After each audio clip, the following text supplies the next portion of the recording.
नमस्कार दोस्तों, स्वागत है आप सभी का हमारे चैनल नो योर गॉड्स में, जहां हम आपके लिए लाते हैं देवी देवताओं की अनसुनी और रहस्यमय कथाएं। आज हम आपको लेकर चलेंगे एक अद्भुत यात्रा पर, जो भगवान कृष्ण के शरीर त्याग से लेकर भगवान जगन्नाथ के स्वरूप तक की कथा है। ये कहानी जुड़ी है नीलमाधव, विश्ववसु और पुरी के प्रसिद्ध जगन्नाथ मंदिर के निर्माण से। तो चलिए इस रोचक यात्रा का आरंभ करते हैं। महाभारत युद्ध के समापन के बाद कुरुक्षेत्र में हजारों योद्धाओं ने अपना जीवन खो दिया और पांडवों ने आखिरकार कौरवों पर विजय प्राप्त कर ली। परंतु इस विजय में जीत का कोई एहसास नहीं था, केवल दुख और शोक था। जब गांधारी ने अपने बड़े पुत्र दुर्योधन का निर्जीव शरीर देखा तो उनका हृदय दुख और क्रोध से भर उठा। उन्होंने युद्ध के समय अपनी एक के बाद एक पुत्रों की मौत से निराश होकर भगवान कृष्ण से युद्ध रोकने की विनती की थी, लेकिन कृष्ण ने उनकी बात उस समय नहीं सुने थे। अपने पुत्र के विनाश में आहत और क्रोध में गांधारी ने भगवान कृष्ण को शाप दे दिया। उन्होंने कहा, हे कृष्ण, तुम इस युद्ध को रोक सकते थे, लेकिन तुमने इसे रोका नहीं और मेरे सारे पुत्रों को मरने दिया।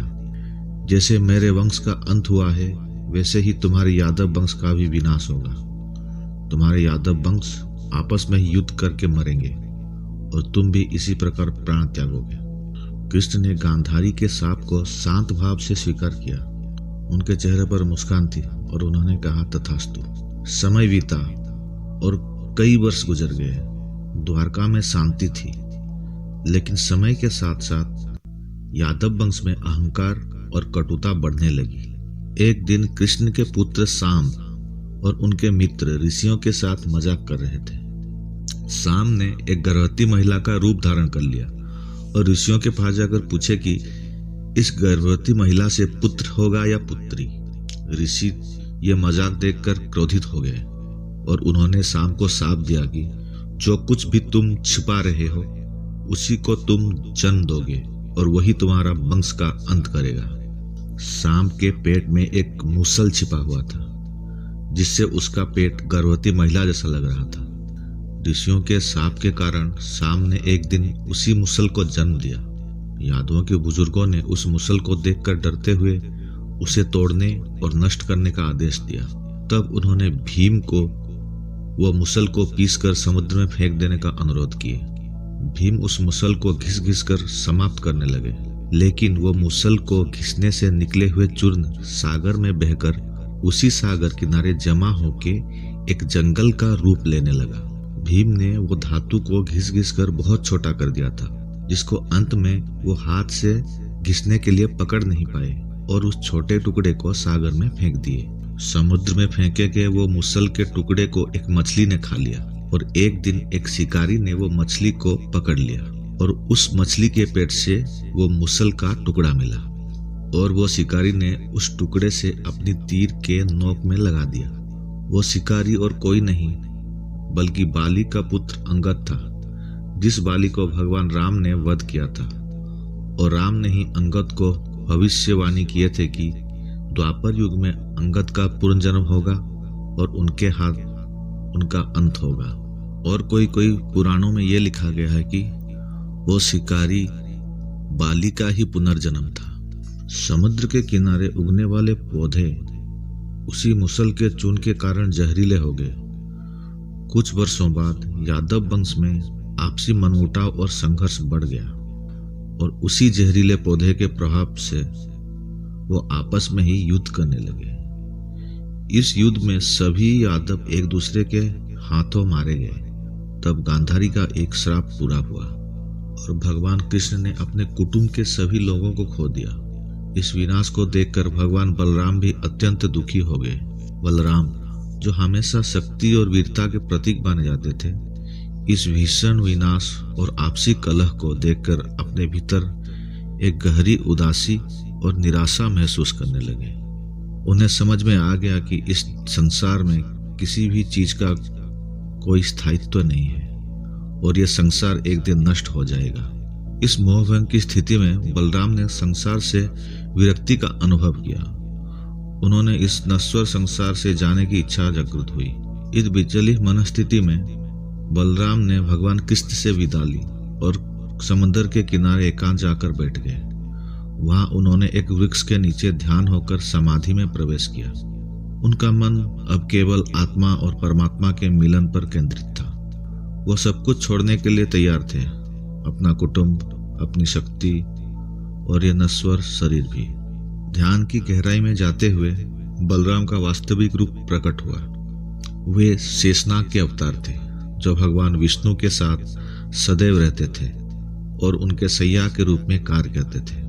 जैसे ही बलराम ने समाधि ली, उनके मुख से एक महान श्वेत नाग प्रकट हुआ, जो शेषनाग का ही रूप था। यह नाग धीरे धीरे समंदर की ओर बढ़ने लगा और अंततः वह समंदर में विलीन हो गया।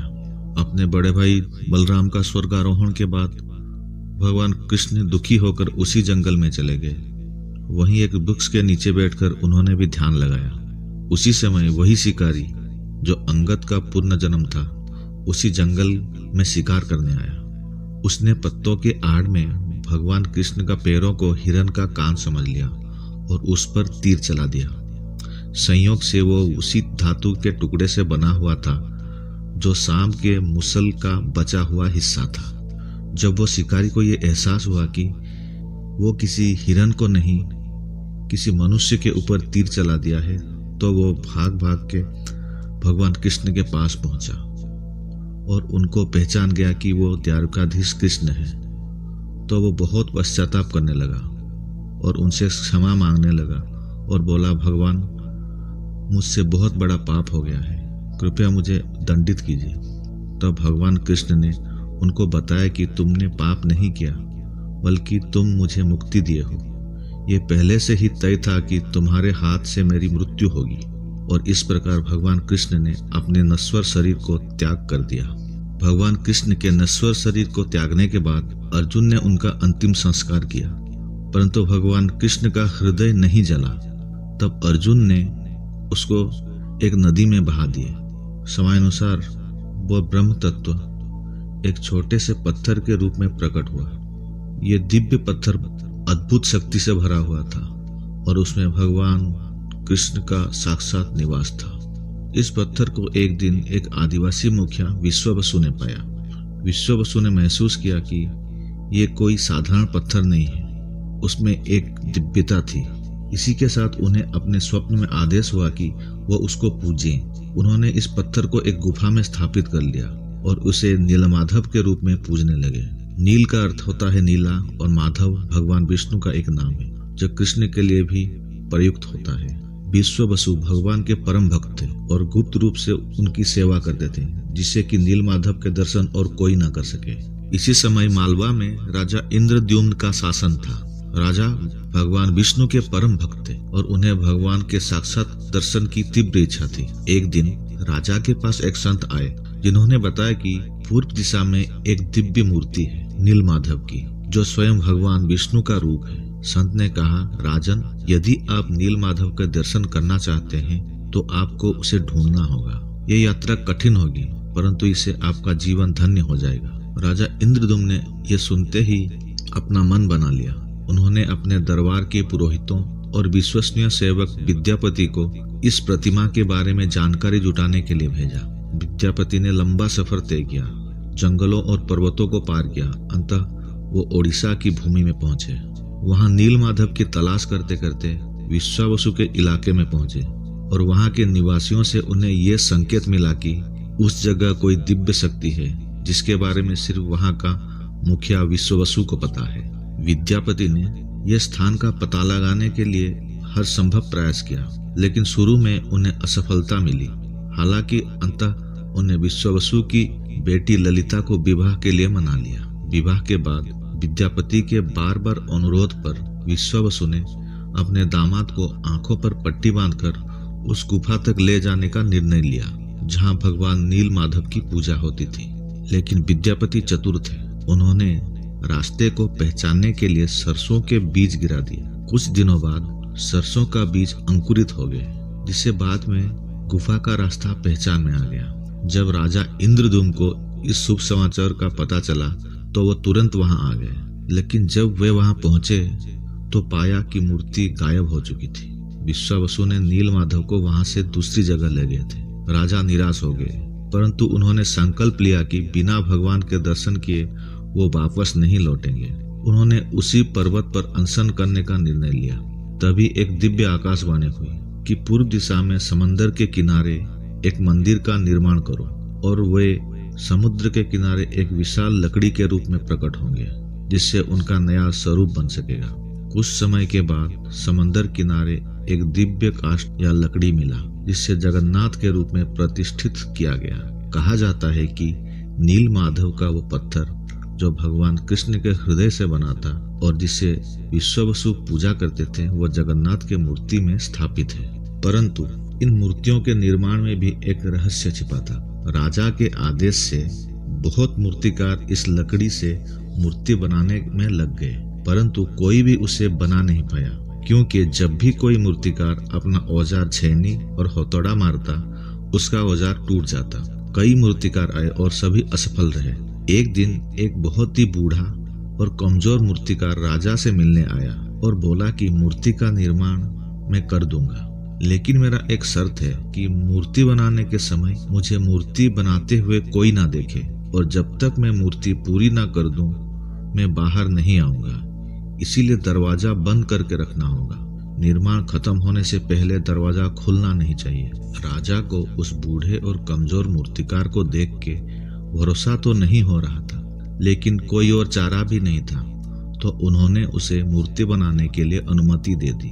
राजा ने वो कारीगर को उन लकड़ियों के साथ मंदिर के अंदर छोड़ दिया और मंदिर का दरवाजा बंद करवा दिया। ऐसे ही 15 दिन बीत गए। एक दिन मंदिर के अंदर से आवाज आना बंद हो गया, तो रानी को ये शक हुआ कि कहीं वो कारीगर की मृत्यु तो नहीं हो गई। राजा के बहुत मना करने के बावजूद रानी ने मंदिर का दरवाजा खुलवा दिए। तब वहां भगवान जगन्नाथ, बलभद्र और मां सुभद्रा की आधी बनी हुई मूर्ति मिली और वो बूढ़ा मूर्तिकार वहां से गायब हो गया था। तभी से पूरी जगन्नाथ मंदिर में आधे बने मूर्तियों की पूजा की जाती है, जो बिना हाथ और पैरों के हैं। पुराणों में लिखा है कि वो बूढ़ा कारीगर और कोई नहीं बल्कि स्वयं विश्वकर्मा थे, जो भगवान विष्णु के आदेश से उनकी मूर्तियों का निर्माण करने आए थे। जगन्नाथ मंदिर भारत के पूर्वी तट पर ओडिशा राज्य के पुरी शहर में स्थित है। मंदिर से जुड़े प्राचीन दस्तावेजों के अनुसार वर्तमान मंदिर का निर्माण 10वीं शताब्दी के बाद पुराने मंदिरों के स्थान पर किया गया है। इस मंदिर के पुनः निर्माण की शुरुआत पूर्वी गंगा वंश के पहले राजा अनंतवर्मन चोडगंग ने की थी। इस मंदिर का निर्माण वास्तुकला का एक अद्भुत उदाहरण है और ये आज भी लाखों भक्तों के लिए आस्था का केंद्र बना हुआ है। तो ये थी भगवान जगन्नाथ और पुरी के जगन्नाथ मंदिर की स्थापना की अद्भुत और रहस्यमय कथा। इस कहानी में न केवल भक्ति का भाव है, बल्कि ये भी दर्शाता है कि भगवान किसी न किसी रूप में अपने भक्तों के साथ समक्ष प्रकट होते हैं।